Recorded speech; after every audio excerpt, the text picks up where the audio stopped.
todos. Obrigada por vocês estarem aqui hoje, aqui presencialmente, à distância, quem está acompanhando a gente pelo YouTube. A gente trouxe junto com a Crint, na verdade a Crint que veio nos procurar para trazer o professor Kamalan hoje para falar para vocês, um pouco sobre educação, ou usa as teorias da educação para fazer um projeto de educação. E aí eu vou pedir que a professora Valéria fale um pouquinho sobre essa associação da Universidade de Surrey, e depois para o Kamalan, introduce yourself at the presentation, okay? Yeah.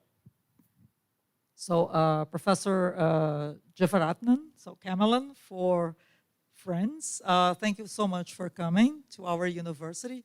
And it's initiative of the University of Surrey and the University of São Paulo. So we are expanding our network to integrate more research projects and also educational projects. And Professor Kamalan has a long history in medical education. He's a professor of clinical physiology and the current dean of veterinary medicine at the University of Surrey. So please, Kamalan, introduce yourself and be at home. We are very happy to host you here.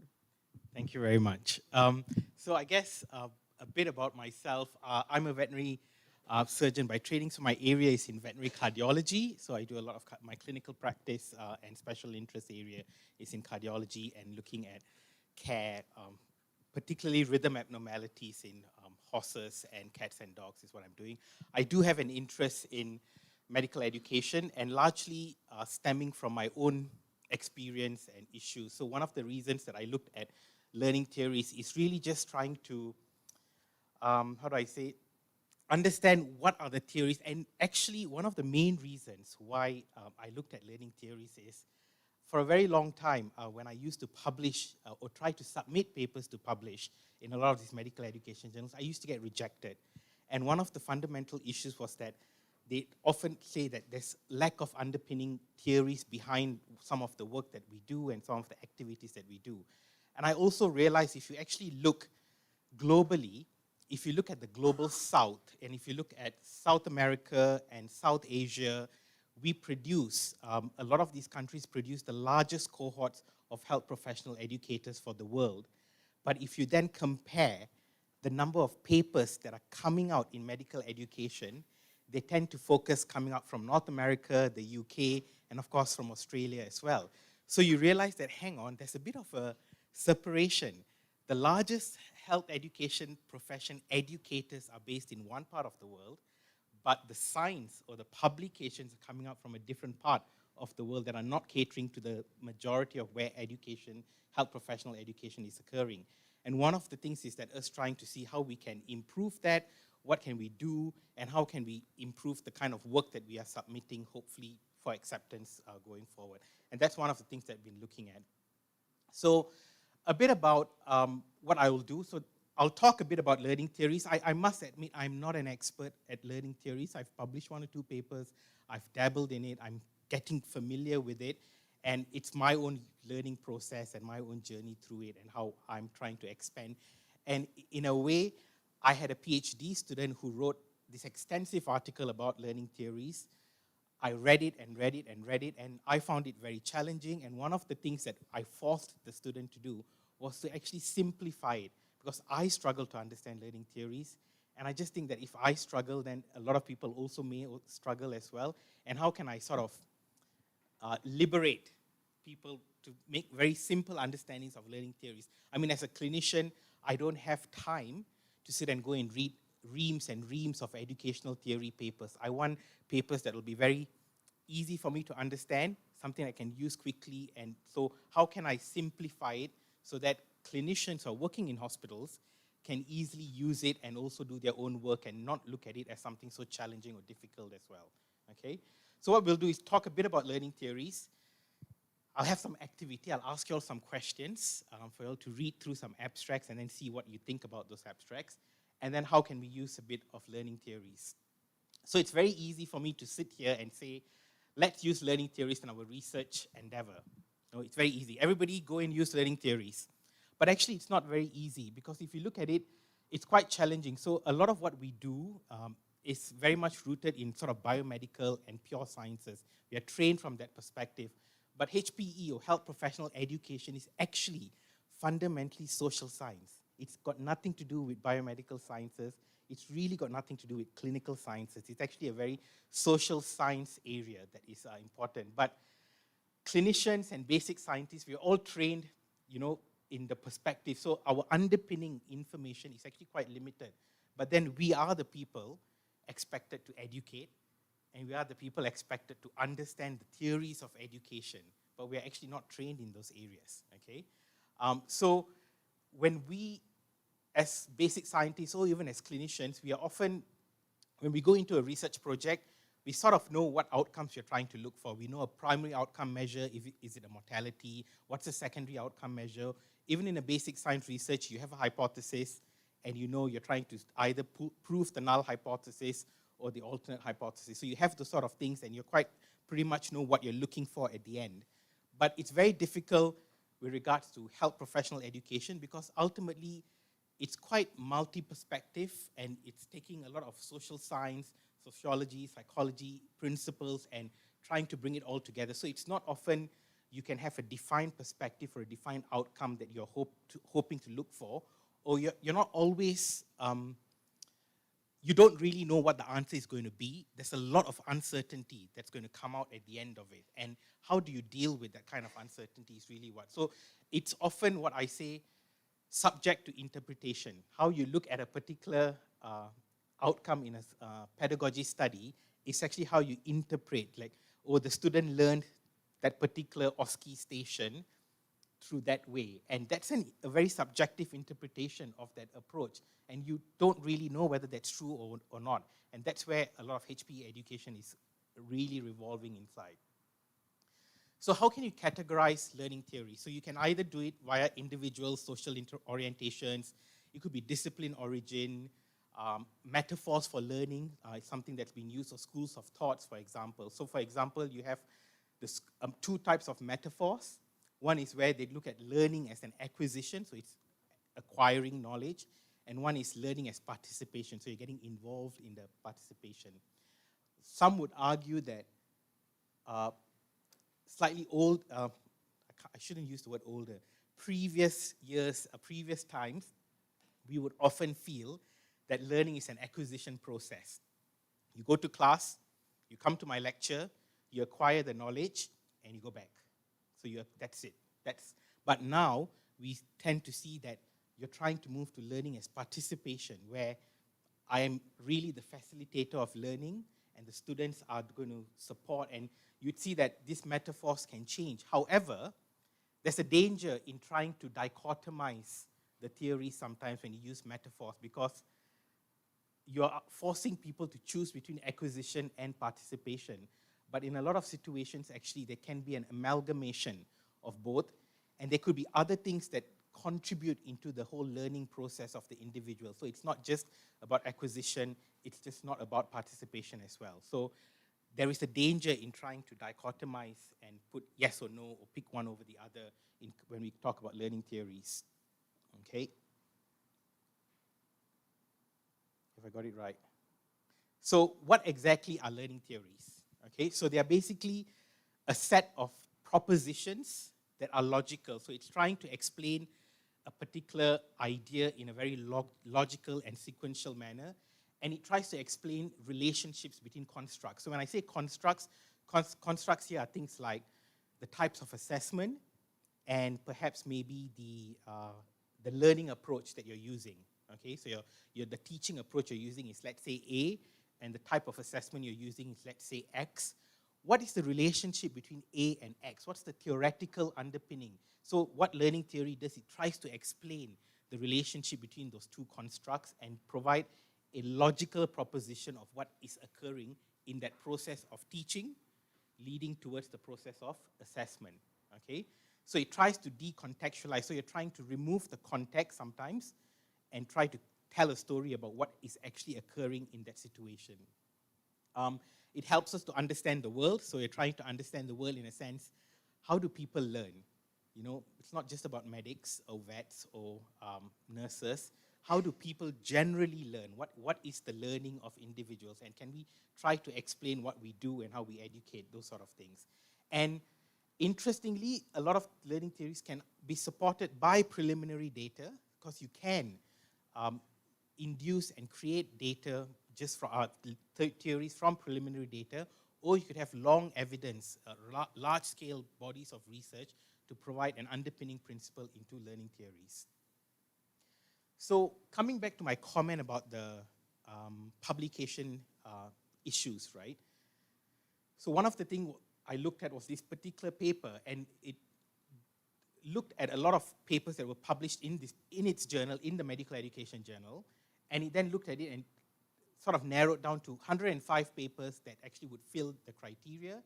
And what it looked at was that of the 105, 75 of those papers were justification studies. So justification studies are basically, did it work? I ran, let's say it's about student experience. I decided to do a virtual reality class, and that showed student experience was good. That's it. That is justification research. And actually, when you look at it, what exactly has gone on? You just did something, you said students were all happy, they tick a box, happy, happy, happy, happy, you collate the data, you submit, and you publish. And actually, you're merely just justifying your virtual reality workshop that you ran in 3rd year of the medical program, increased student satisfaction. But what is the underpinning theory and the learning that the students have actually tried to understand? How did VR actually improve, and what was the theoretical underpinning that had led to the improvement of that particular situation? And that's really what we're trying to look at, is clarification studies. And you realize that actually only 13 out of the 105 papers were that kind of real core pedagogic studies, like really looking at the true pedagogy of teaching and learning, whereas the rest of them were justification studies and descriptive studies. And the problem when we do that is that, if you look at it, is that a lot of it, the studies are limited to studies trying to, there's no attempt really to try to drill down. Like I gave that example of the VR, no one's trying to drill down into the real principles, what's really understanding. So the knowledge base, in terms of, if you don't drill down, then you will never advance. We will never be able to advance what we are doing. So I will do VR in anatomy workshop, and then, oh yes, my VR in my anatomy works well. Then next semester, I do VR in my pathology workshop. Oh, it works in pathology. But actually, you're not advancing the field, really. You're not doing the core understanding to try to advance what exactly is the theories that underpin the activity that you do. Because if you know that theory, then it may not be a VR issue. It could be if you can then embed that theory across different types of things by removing the context of VR and removing the context of anatomy or pathology, but actually taking the learning theory and embedding it across, you have advanced the science because you've really found what exactly is the principal underlying factor and the underpinning theories that have led to the improvement in student experience, student outcomes, and those sort of things. So it's basically essential part to try to advance the knowledge, which often looks at cycle observation. So you observe, you repeatedly observe and see what's happening, and then you start building a theory around it. So you observe one, you build a theory, you redo it, you observe again, you keep building the theory. So what typically tends to happen is that, I can't see it here on the, what typically tends to happen is medical education research omits the middle step of theory building and prediction. We tend to take a bit of a, and I'm equally to be blamed, I'm a bit lazy. I don't want to sit and do this theory building and prediction. I get the data, my postdoc is there, I say, oh, that's the data, do the figures, write the legends, prepare the paper, and submit. You know, I've got no time to sit down and, you know, sit and think and come up with a theory and try to predict whether that theory is relevant. There's no time. So we're also often rushed for time to try to build that. So we often omit that step of trying to build that theory. And what happens is that you then come up with a descriptive paper. I did this, this is the outcome. I did this, this worked. And that's the descriptive paper and the justifying paper that we see that make up about 85 to 90% of papers that are not really what we should be trying to do to advance the science. And that's really where we are, and we must move away from that. So what you're trying to do is you want to try to build upon existing knowledge, And that's important because we currently do have a lot of learning theories, so we don't have to start from scratch. We can start from one of the learning theories and build from there and try to make new theories if we can, if we have enough evidence to do it. Okay? So how can we categorize learning theories? You have obviously behaviorism. So behaviorism is about how you change your behavior. You look at it and you change your behavior and you develop a different type of learning approach based on altering your behavior. And that's something that is a learning theory. Then you have cognitivism, which is just your cognitive skills and how you use it and how you develop it. And then, of course, you have constructivism, which is cognitive constructivism and social constructivism. But generally, constructivism is a bit like building blocks. You put a block on top, you get a knowledge, you put another block on top, you get the knowledge, and you try to construct a story, and that helps you learn. So I go to, maybe if I'm going to learn about cardiac failure, I get a lecture on, ejection fractions and echo. Then I build that knowledge. Then I go to my pathology and I look at heart failure with preserved ejection fractions, and I build that knowledge a bit. Then I go to my clinical. Then I'm slowly constructively, that's how I maybe build knowledge. But some students may not use the constructivist approach. Some may look social culturalism, different types of ways of learning. Some would thrive in a situation where there's more participative.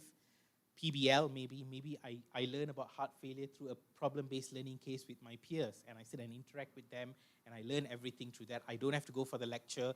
I don't have to go for the pathology sessions. I don't have to go for the echo.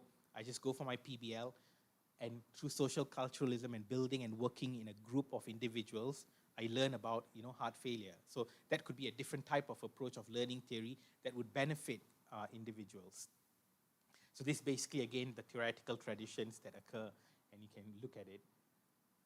I put this video here not because it's a 4-minute or 5-minute long video. You all can watch it separately, but what it does do is that it gives a very quick snapshot and bullet points about the different types of theories. Now, I've only picked 3 or 4 theories because that is as much as I feel I can manage, and it does explain most of the things. Now, people tend to break it up into different types of theories, and as a newbie like myself, I say, you know what, let's not go over the top now. We don't have to actually go into multiple intelligence and class management theories and all that stuff. I say they are really fundamental core theories. Let's focus on that and let's try to build on that particular theories.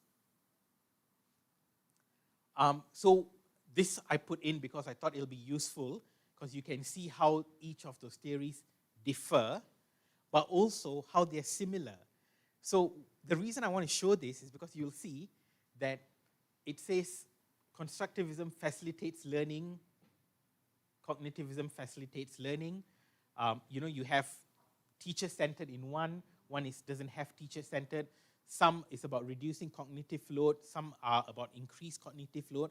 But what you'll realize if you go through this table, there is something, overlapping. So if you look, active participation in the construction of knowledge, active participation in the construction of knowledge. So actually, when you start looking at learning theories, you'll realize they are overlapping and also different. There's good and bad to that. One is, the bad thing is that you may not know which one you're going to pick because it's they're so close to each other. But the good thing is that you may potentially, with the evidence that you have, come up with a new theory based on your research and based on your own findings. It doesn't prevent you from trying to come up with your own theories and trying to say, you know what, I think mine is a slightly different nuance to this, and I'm going to try to explain it and create a justification as to why this is exactly occurring, okay? So what we're going to do now, okay, is try to spot learning theories in some of these articles, okay? So you can look and see. So if the first one, if you look at this, what do you think is the learning theory behind it?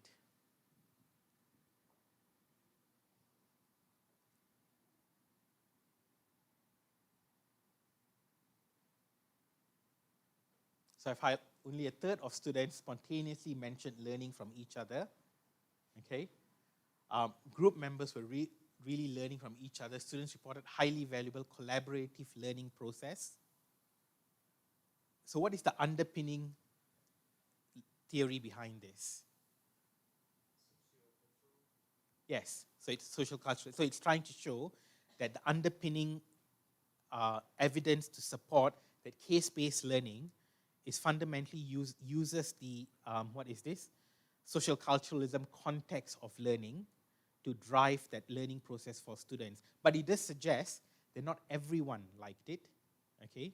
Only some of them liked the whole process of it. And you will get, there's some students who absolutely love PBLs or CBLs, and some students who absolutely hate PBLs and CBLs. So it's just, it doesn't work for them, you know? So back in, when was this? I think in 1996, 97, in the early 2000s, I think there was this huge drive for an entirely PBL-based curriculum where medicine used to be just PBL. Everything is PBL, you know, there's no lectures, everything is taught in PBL, so it's a PBL. And you'd see medical schools will say, we are a PBL-based curriculum, we are a PBL-based medical school. But that has now shifted away because when PBL first was introduced, everybody thought, oh, so it's great, let's just do everything as PBL.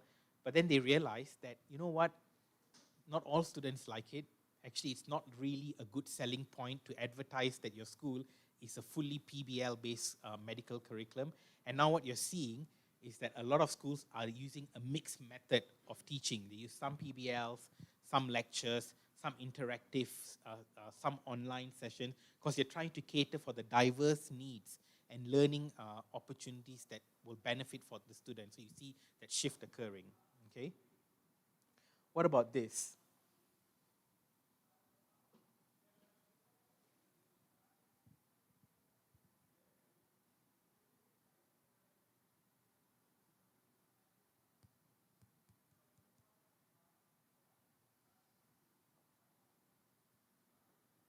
Which theory you think?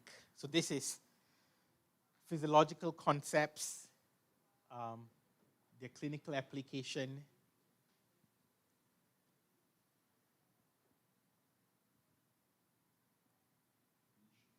Pardon? Yes, it's cognition. So you're giving the information, they're building that, and so this is a cognitive approach. They're having to use their knowledge. Okay, what's normal? What's physiology? And how is it going to be applied to my clinical application? And that's basically cognitivism that is being run and being pushed for this particular abstract.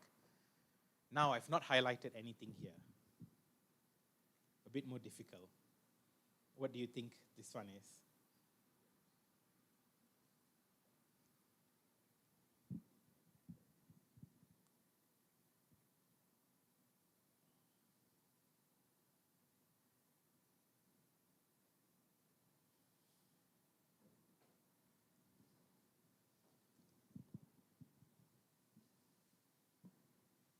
Or maybe tell me some words that you think may prompt you to think of learning theories. Any words that you think?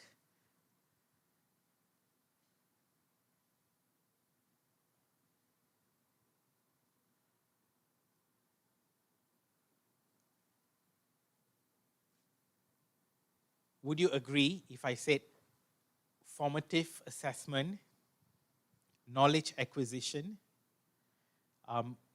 What are we trying to do there? We are giving them some building blocks through formative assessment so that they can acquire knowledge and then they can go and do something. So what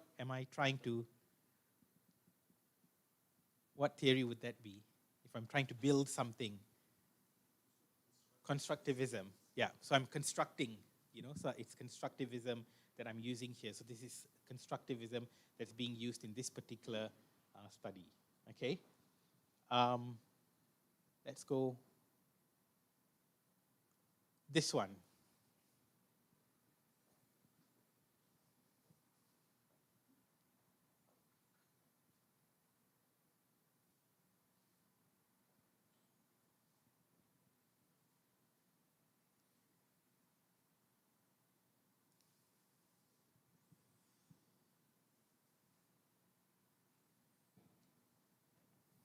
Anyone? Behavior is why? Pardon? Yeah. I'm glad you said behavior. Why did no one say social culturalism? Why is it not social culturalism? It's PBL, right? Would you not agree that PBL is about social learning in a social space? Yes, no?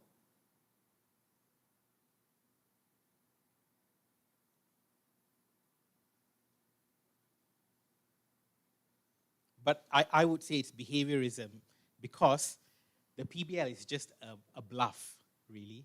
Okay, you're right. It's not social culturalism because what is really the core is the video lessons that they're being used to do teaching skills to prepare them for PBL. Okay, so they're not really about the PBL as a learning modality. It's about how they're learning from the videos, and what they're learning is the teaching skills and how they need to change their behavior when they go in and teach. Okay, so what is changing the behavior? The videos are supposed to change their behavior when they go in and teach in the PBL. Okay, so that's really what it is. So sometimes people say, oh, it's PBL or it's social culturalism. You know, that's straight away, but that's not really what it is. Okay. I've got a few more, so I won't go through all of it, but I'll leave it in here so if you all want to have a go at it. So why do learning theories matter and what can we do with them? So ultimately, it helps position us and whatever we do in a point of context. It positions our research in a particularly scientifically underpinned area of theory. Okay, so that's what it does. It enhances the transferability and organization of ideas. So like I said, VR anatomy, VR pathology, but actually, what is the learning theory and can you transfer that learning theory across other areas? And that's the important thing about it. It contributes to a conceptual framework. So it tells you how can you build a concept and a framework based on the theories, and it helps you then drive a research question. So if you think of a theory and you say, you know what, I really want to try to understand social culturalism within a particular educational model, then it starts thinking, what is my research question? What would my hypothesis be if I wanted to prove that in this particular medical curriculum, it's social culturalism? Then you start forming your research questions and you try to drive that, and that's something important. And then you can use it to approach data analysis. So how do you analyze your data? How do you look at the data that you've acquired? So sometimes, like me, I think of an idea, I don't bother about anything, and I say, oh, tell the postdoc, go and do this survey, go and do this focus group meeting, and then I get the data, and then I realize, okay, what exactly was my theory? Why did I actually pursue this particular research? And then I'm trying to but with learning theories, the beauty of it is you can use it post hoc as well, and you can try to infer information from your data, okay? So what I say is that you have a theory, you can then apply the theory, and you can form the research question. So this is something we call an objectivist deductive approach. So you take a very objective approach, you think of a theory, you think of a research question, you go through objectively, and you deduce the idea, and you come up with your the scientific work that you're going to do. So it's basically from theory to data, and then you create that.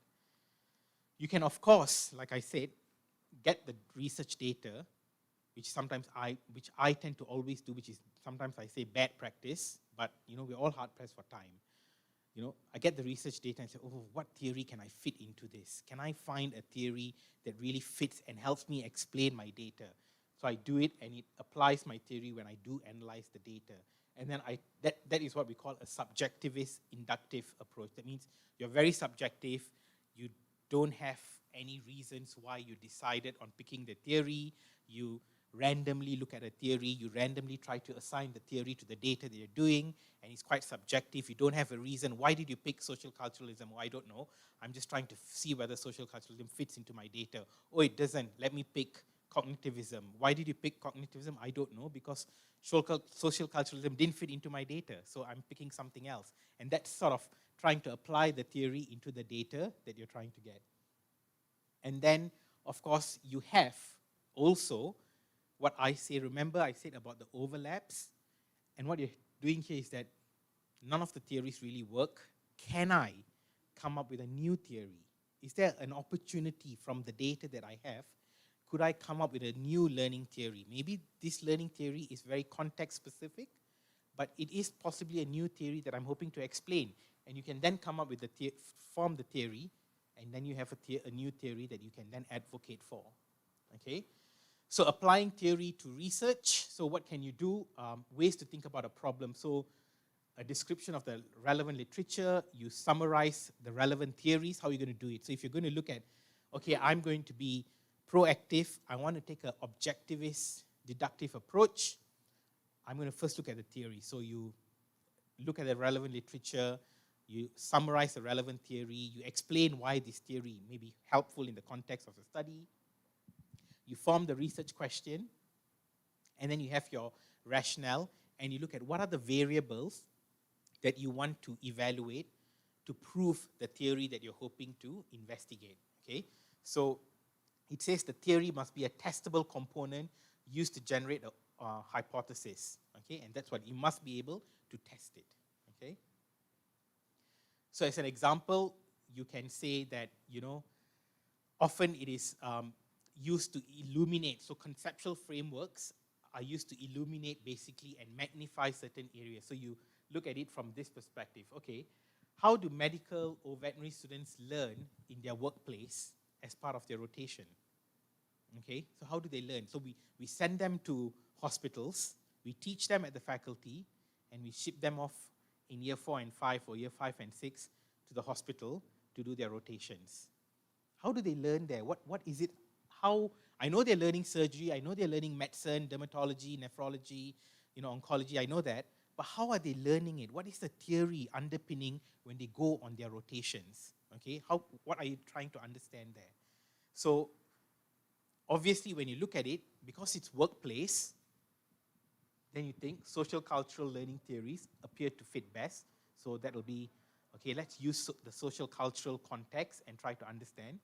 So things like communities of practice, working in a community like a health profession, a multidisciplinary team, being part of a multidisciplinary team in the oncology rotation really helps the learning experience of that individual. So maybe that's why social culturalism may work really well in oncology rotations, because they have to, it's often a MDT team that is trying to address an oncology problem, okay? So that's perhaps a largely focused area where social culturalism as a theory may work. So I will use this community of practice and SLT to evaluate workplace clinical training. So what is my component? Is learning embedded in participation? Do they participate? Do we embed it? Are students legitimate peripheral participants? That means, are they really, when you send a student to the wards, are they actually a true participant in that process? Because what you want to know is my student going to the surgery ward? Are they just standing at the corner and just keeping quiet? Or is my student in the surgery ward as a participant in the care of that patient in the surgical ward? Are they working with the surgeons, with the surgical nurse? Are they a participant in the care? And you're trying to evaluate it. So how can you evaluate that? So that's what you're trying to understand, okay? So then you do ethnography studies. So you go video interviews, you go and observe them in the surgical ward. You have almost like a calendar of activities. You see a student, you observe how many students participate in the ward rounds. You follow the surgeon when they do their ward rounds. Do the surgeons take the students with them on the ward rounds? Yes, no. If the surgeons do take them on the ward rounds, does the surgeon ask the students questions about suggested approach to manage the surgical case? Yes, no. So you go and observe and you draw out your analysis, and then you analyze the data. So observation, diaries, interviews, focus groups, you do that. And then your outcome is, does communities of practice and SLT actually benefit and explain how medical and veterinary students actually learn in the workplace? And you can break this down into different areas. You can break it down within your own discipline specialty, oncology, cardiology, because sometimes it's context specific. In psychology, if you're rotating in a clinical psychology, you don't have a multidisciplinary team inside the room listening to a patient who has, I don't know, bipolar disorder, talking to the clinical psychologist. It's a one-to-one, and you have a small individual sitting in there and explaining. So it's not a multidisciplinary team approach, and the student is not learning to an MDT approach. It may be actually a very constructivist approach to how the student is learning, or a behaviorist, where they just sit down and listen the interaction between the clinical psychologist and the patient.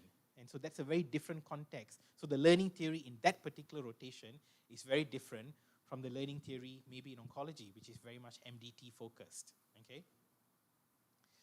Then you go applying theory in data analysis. There is no we talk about the hidden curriculum. So really, how do you assess the hidden curriculum? So there is no validated method to identify hidden curriculum. You go to surgery, but the surgeons have a different way of doing things professionally versus the pediatricians, versus the cardiologists. They all have very different ways of what they consider to be professional behavior, okay? So how do we do that? How do we identify, how are we teaching this hidden curriculum sometimes in different aspects of rotations, for example? So you can use cultural web. It's a model used in business owners, so things like stories, routines, power structures. Whether a cultural web, that means by working on all these, do they actually assist in the identification of a hidden curriculum? So is there a web of activity that occurs that allows them to identify that it's supporting the hidden curriculum? So staff and student focus groups, thematic analysis, you have focus groups and then you start analyzing the themes. So things like you'll want to find out, is there a feeling of community? Is there the dean's cocktail party? Is there a ritual that goes on in the surgical ward that helps? So maybe, the ritual at the surgical ward is everyone has to show up at 6 a.m. because the chief surgeon brings coffee and cakes at 6 a.m. So everybody comes in at 6 a.m. That's the ritual. So people are coming in. Professionalism, timing, expecting willingness to come in early is being done through a ritual practice of everyday chief surgeon walks in with tea and coffee and cakes. It's those sort of things you're trying to identify and see. That's what's supporting the hidden curriculum. The professionalism is being taught through a different way than what we would routinely expect, okay? So again, how do medical students learn how to perform laboratory experiments together? What do? We're trying to, after the data collection, can we look at it as what are the options? So again, you have what I can do alone and what I can do with the help of others, and that's what we call the difference, is what we call the zone of proximal development, the difference of what they can really learn. How do we assess for that in a practical group? We do video recordings, we observe how students interact during those teachings, and then we try to underpin and say, because under normal circumstances, what I would have done is laboratory experiments useful for medical students? Let's run a session as a laboratory experiment and ask them to give us and do a survey and tell them whether they liked it or they disliked it. And then let's do another one without laboratory experiment and do a survey and ask them whether they like or dislike. And then we go and publish that paper and say laboratory experiments are preferred over no laboratory experiment. Very simplistic, right? It's not really adding any scientific value. Whereas this will give a much more richer knowledge of theories into that approach when you're trying to publish your paper. And this is what really journals are trying to look for, and this is where we should really be going down, okay? And of course, the last one is forming learning theories from research. So you use the grounded theories here. You generate a theoretical understanding of veterinary students' interactive process in clinical workplace. How do you account for it? You use a grounded theory, so we are learning from below. So grounded theory is starting from the ground and coming all the way to the top. What are the theories that we approach from that perspective? So you do analysis of surveys, interviews, diary. You look at the diaries of the final year students, and you look at their diary and see what are they doing. Analyze the diary, pick up themes from their diaries, look at multiple student diaries, and try to find what exactly is underpinning their learning and their interactive experience when they're doing workplace clinical rotation. And then, of course, in this particular paper, they looked at it, and they came up with a new theory, which is learning to interact and interacting to learn. It's a theory. That means they learn how to interact, okay, because they don't know how to interact, so they go to the hospital, they start their rotation, they are forced to learn to interact, but they then also realize they have to interact if they want to learn. If they don't interact, they don't learn, and they need to learn also how to interact. And that's the theoretical work that occurs in workplace clinical training. Because if you send a student to a workplace clinical training and they don't know how to interact, they won't talk to the nurse, they won't know the caseloads for the day and what surgery is going on. They keep quiet, they just stand there, they therefore don't learn anything, and they will never be able to learn. So they need to learn how to do that. So there's interacting to learn, and learning to interact is a theory that occurs in workplace clinical training, and that is proven already now. That's a new theory that is being used to develop a student skill. Okay? This is just, again, an example of how I would do a study. So say, how do health professional education students prepare for examinations where they have to demonstrate a practical skill? Okay, they're going to do OSCEs or DOPS. How do they prepare? What is the learning theory underpinning preparation for OSCEs? Okay, so you acquire qualitative data, you generate a theory, you try to use a grounded methodology, observations, again, diaries, then you develop a theory of how veterinary students or HPE students prepare for OSCE exams. And what you can do is that potentially what you have to think is that if I'm trying to generate a theory about how they prepare for OSCEs, what are OSCEs? They're skill-based assessments as well, right? So psychomotor aspects, practicing, repetition, that's a behavior component to it. There's a theoretical aspect, short-term memory. What are they doing? How can they, remember what the patient said and very quickly make an interpretation after that? And then multiple sources. They got peers, they got observing, they got teachers who are teaching them. So these are all the theories that may be involved in the new theory that you are hoping to now develop. Okay? And then once you've come up with your new theory, then you need to assess. Does this theory also, I tested it for veterinary students. Does it work for nursing students? Does it work for medical students or not? And then you go and test and you try to prove that theory to make sure then actually, you know what, my theory is applicable. It can be generalized across different health professional education as well. Okay? So this is just a bit of guidance on how it occurs. So you need to consider the theory comprehensively. You consider the alignment between the paradigms that you're using. So this is just like a bit of a step-by-step how to use theory in health professional education research. So if anything, you could just go into this and just take it step by step and guide, and you can use this to sort of guide you when you come up with those educational theories. So one of the things that I did is that obviously there is this whole workplace clinical training. It's essentially what happens in medicine and veterinary medicine. We prepare our students, we then send them off into their hospital rotations, and they go and do in all these different types of rotations. One of the issues I've been preoccupied with is that in years 1, 2, 3, and 4, before they go to year 5 and year 6 in the hospital, are we preparing the students properly? Are we really preparing them? And what are the real characteristics we're doing to prepare them?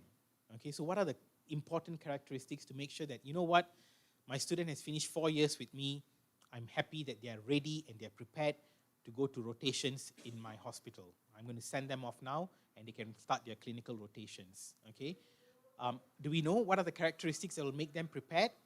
And if we do know what are the characteristics that make them prepared, can we ground those characteristics into really specific learning theories? Because each characteristic has an underpinning learning theory associated with it. So what I spent some time doing is trying to understand what are the characteristics that are important to prepare our students for their rotations, and what are the theories that underpin that characteristic, so that I can then tell my staff, you need to start making sure that you can deliver these learning theories in the first 4 years of the program before they go on their rotations out for they start their year 5 and year 6, because I want to make sure that our students are prepared. So we wrote this paper about how you use learning theories to develop what we call is a preparedness toolkit. And basically, this is the preparedness toolkit. So we said that all what you see here are characteristics, so things like interprofessional education, ability to recognize and respond to negative emotions and mood, professions in workplace, joint inquiry, awareness of capabilities and limits, awareness of possible conflict between student versus patient-centered activities. So all these are basically the characteristics that will make them really prepared for clinical rotations in year 5 and year 6. And then I put what are the underpinning theories that are associated. So if you come and tell me today, Kamalan, your students that are coming to my cardiology rotations are really bad, they don't seem to understand the department and organization hierarchy in the cardiology. Cardiologists are all very hierarchical, very arrogant, so we always have a hierarchy. So I don't like your students because they don't understand this. So I'm then going and saying, okay, so there's a problem clearly here, and what are the 2 learning theories that I need to sit and support?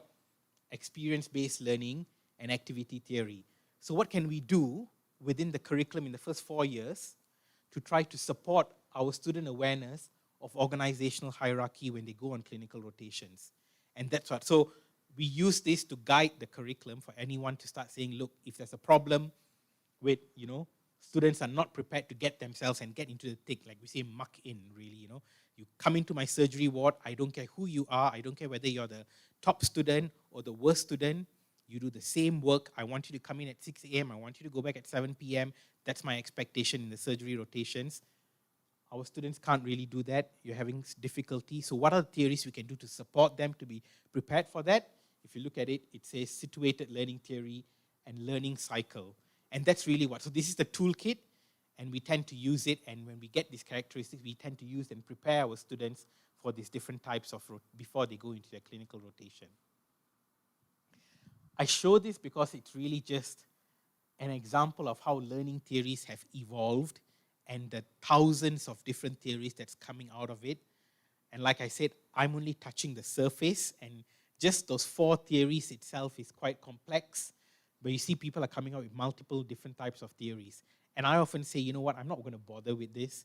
I know those 3 theories, those are quite fundamental. I'll work with them and I'll try to grow that first, and I'm going to ignore these things. They're not that they are not important, they're all important, but you have to do one small steps at a time.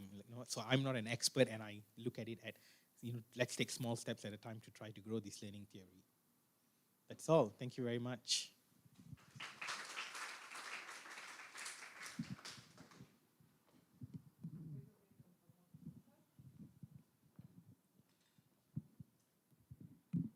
Maybe some questions?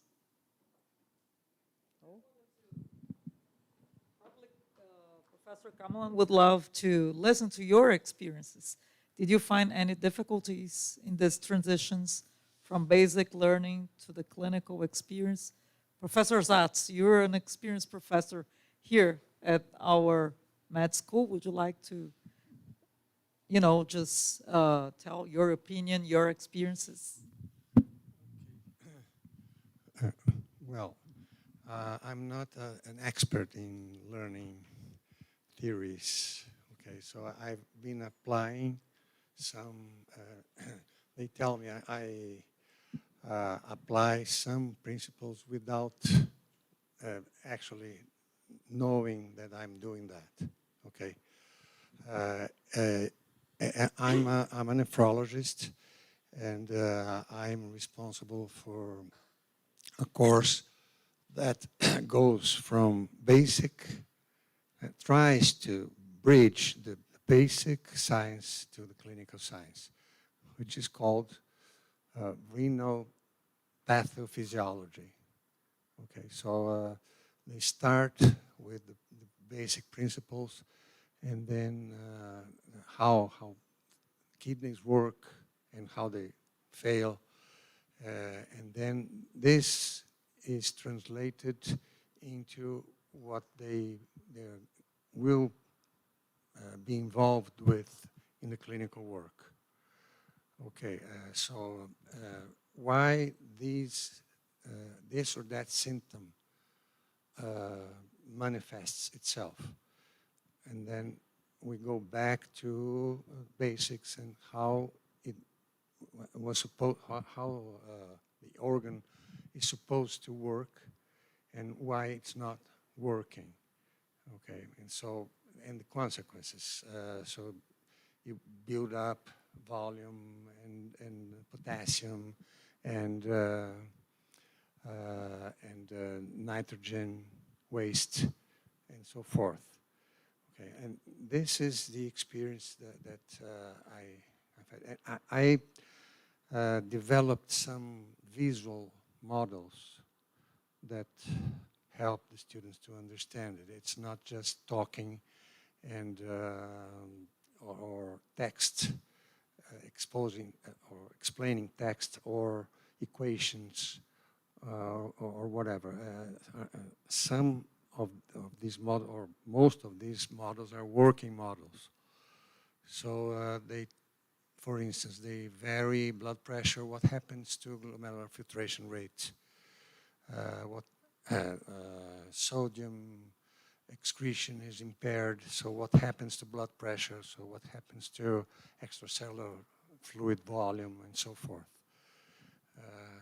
Okay, for a while, I tried to make the students interact with each other using the models, so forming groups and this kind of activity. It works for some students, okay, but it doesn't work for many others because, as you said when we were having lunch, if you're not interested, okay, if you're not willing to learn, this may be a big problem because no matter how efficient your method is or attractive, many won't be interested, and they will actually be in the way of the others who are trying to learn. Okay, they're starting talking and doing something else, be on the phone or tablet or whatever. So this is what I can tell you from my experience. You're right. So two things actually. I have what I call what is this? My folder of wasted papers where a lot of what we do actually we don't realize we are actually subconsciously doing a lot of these underpinning learning theories, and we don't consciously try to bring it to the front and try to underpin what we do, because it will then demonstrate to us where the capabilities, where the deficiencies are. And I think actually when you sit and read all these things, I often tell myself, like, we are all doing it. We shouldn't be too harsh on ourselves and feel that we are not good, because I think every one of us are doing this. Just because we don't publish and talk about it doesn't mean we are not doing it and we don't know how to do it. We do know how to do it. We are doing it. It's just become so subconscious to us that we don't highlight it. And one of the things that now I tell is like, look, I think you're all doing, even with myself, we're all doing some of these things. It's not that someone else is great. Someone else is just better at being consciously putting it out there. We are just doing it subconsciously, and we just need to get better at consciously putting this together and telling what we do as well. The other thing about what I realized, and I was telling Clarissa during lunch, is that we don't seem to, at least in the places, the medical school and the vet school that I worked in, we don't seem to have the issue when you talk about preparedness. We don't have the issue so much about knowledge. We have a lot of issue where our students, it's the not technical skills that students struggle when they go into their rotation. So there's a study that we published some time back actually about preparedness, and we surveyed the clinicians in the hospital, and we surveyed the students that were going to the hospital, and the students said that the most important characteristics for them before they started their rotations in year 5, year 6 was knowledge. They ranked that as the most important. And the clinicians ranked the most important characteristic when a student comes into their rotation in year 5 and year 6 was willingness. And in fact, for the clinicians, knowledge was really low down the list of priority. And willingness for the students was very low down their priority. In fact, I think for students, willingness was one of the last characteristics on their what they thought was important. So you can see actually there's a divide. That means the clinicians who are doing the rotations, who are taking the students into the hospital, have a different set of expectations of what they want the students to do. And the students have a very different expectation of what they think the clinicians want of them. They think the clinicians want someone like a superstar that will walk in at 9 a.m. and parrot all the different types of differential diagnosis and treatment and surgical options and know everything. But actually the clinician's not bothered about that at the moment. The clinician wants a student who's willing to come in at certain time, willing to do all this work, willing to listen, willing to learn, willing to demonstrate the competencies when required, willing to support the multidisciplinary team. That's what they're looking for in the students they're training. So it's trying to balance that is what we have, and that's why we've come up. I've been preoccupied about getting my students ready when they start their clinical rotations, because that's really a big issue in transitioning them. We all talk about transitioning our graduates. Once they graduate, they're going to go into the working world. We study a lot of that. How do they transition into the working world? But we don't actually study them enough. How do we send them off into workplace clinical training, and they're working in a real-life environment and they're learning in that real-life environment? How do we prepare them for that? And maybe sometimes we're not preparing them enough for it. There's a lot of other things we need to do. And so there are two things, really. Flavio, would you like to address something? So I agree with your talking, but sometimes I think as a professor of basic science, we teach a lot for the students in the beginning. It's not good to do that because we have to teach our students. For example, I teach anatomy, and I have to teach anatomy for the students to use the anatomy in how to deal with a pulse, a cardiac frequency of the patient. That's it. Not to teach all the branches of the vessels. And nowadays, I think if I have the students with the patients, to deal with the patients, and I teach anatomy during this process, will be much better than the way I do today.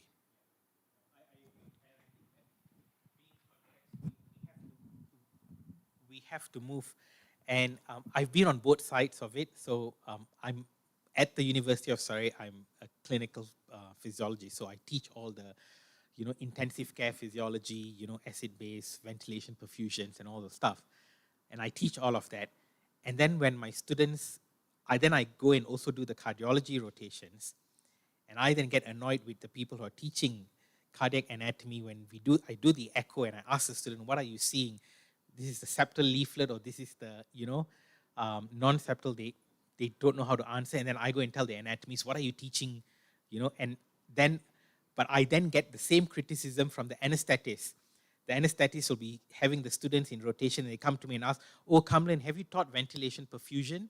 Because when the students come to me in anesthesia, they don't know anything about ventilation perfusion.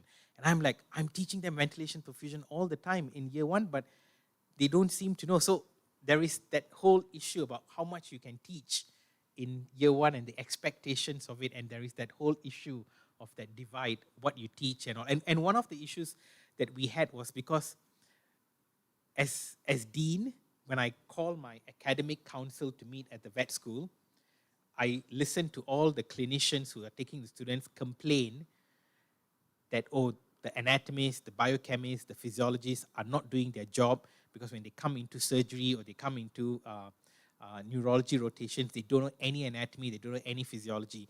And then the physiologists and the anatomists on the side, we are teaching so much, how come the students don't know? And there is that whole divide. And so I realized that actually the problem is not so much the academics. The problem is maybe our students, we're not preparing them enough when they transition, and we need to do more about their transition. But we also need to educate our academics, especially you educate the clinicians when they come in. We have to tell the clinician, look, our students think coming to you, knowledge must be number one. So, you have to meet them halfway. You have to teach them to be willing participants in your rotations, so that you can't expect them to all come in day one and be the number one topmost willing participant in your rotation. They also are learning. So we have to also tell the clinicians to realign their expectations, but tell our students, you also need to realign your expectations. So now what we do is that before the students go for their 5th and 6th year rotation, the first day when they start, we have a half-day workshop. They all have to attend, and we actually go through all this slides, this lecture, the studies we've done on preparedness. We force them and we sit down and we talk through all these journal papers about preparedness, and we show them the evidence. So they sit for this half-day workshop and we explain to them the situation that they're going to go in and what's the evidence about them changing their characteristics and their expectation.